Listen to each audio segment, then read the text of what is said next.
Sometimes when we're cooking, just like in life, when we take an extra second to pay attention to the little things, the little details, that's where we go from good to excellent. Steak sandwich is simple, straightforward. You guys have made a steak sandwich. Let me show you how a few little tips and tricks to take your steak sandwich game up like 3 levels into like excellent territory.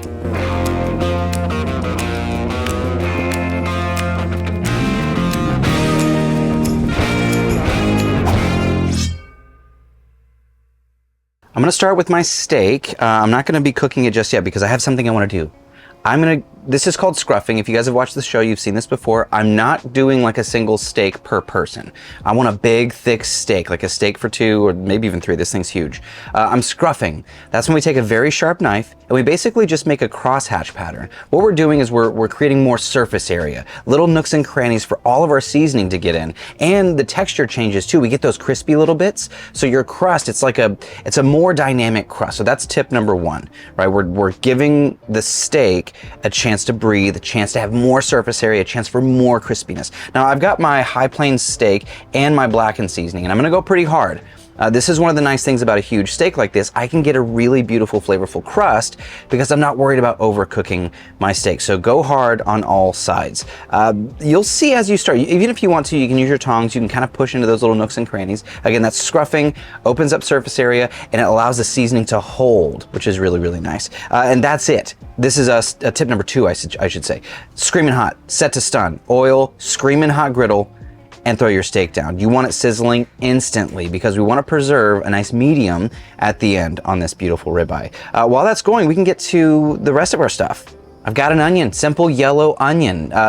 This is not a place for technique. This is just basic, but I am gonna be cooking it in that fat from the beef. As the beef cooks, some of that fat's gonna come out, and we're cooking our onions in beef fat. So maybe that is a tip, Andy.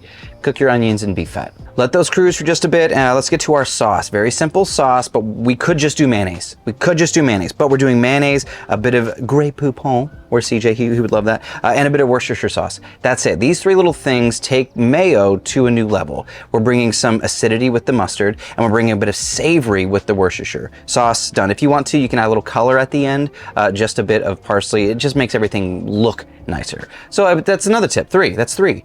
Add a bit of parsley to your sauce. 4. 4. We're on our way to 10. Toss your onions around every once in a while. When you flip your steak, you should see bubbly golden goodness. Like now you'll start to see where the little nooks and crannies really start taking shape. They really start being more pronounced. While that's cruising, let's get to our sourdough. Use any bread that you like, but cut it thick because this is gonna be a hearty sandwich. We need the bread to hold up to it. So thick cut. This is from a whole loaf, so I can control how thick it is. A bit of oil, and that's it. If you want to, grab some of the beef fat and bring that over as well. I'm a toast both sides kind of guy. Andy, you? Absolutely. Love the texture. Love the texture. Once your onions are done, take them off. Flipping the bread on both sides is nice. Adding cheese right away. Cheese on flip, so it starts to melt. I want to do something extra. Maybe this is number 5, the 5th and final thing to know. I'm a sucker for fresh thyme, fresh herbs in general. Butter and herbs on a bed, or become the bed, so that the steak doesn't get overcooked. But it's a bath. It's a little thyme and butter bath. A little butter bath. Butter bath, baby, on the griddle.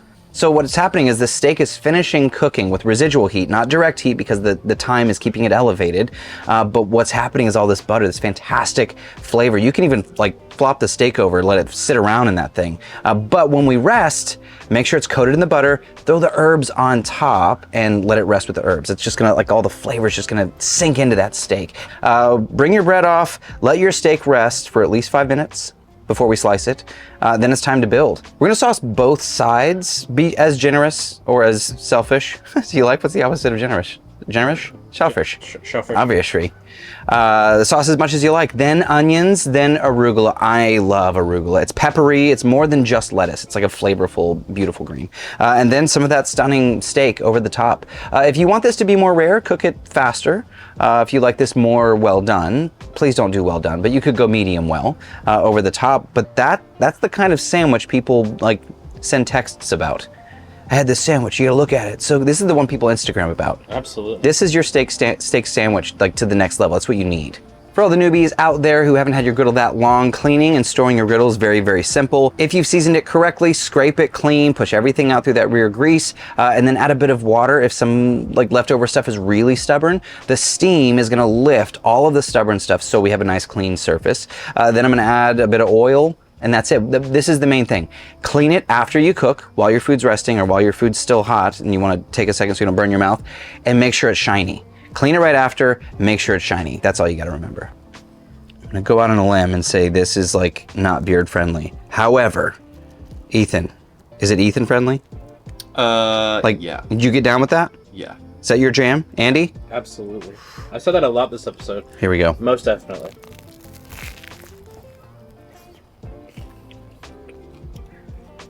Is it all over? No, you did all right. Thank you.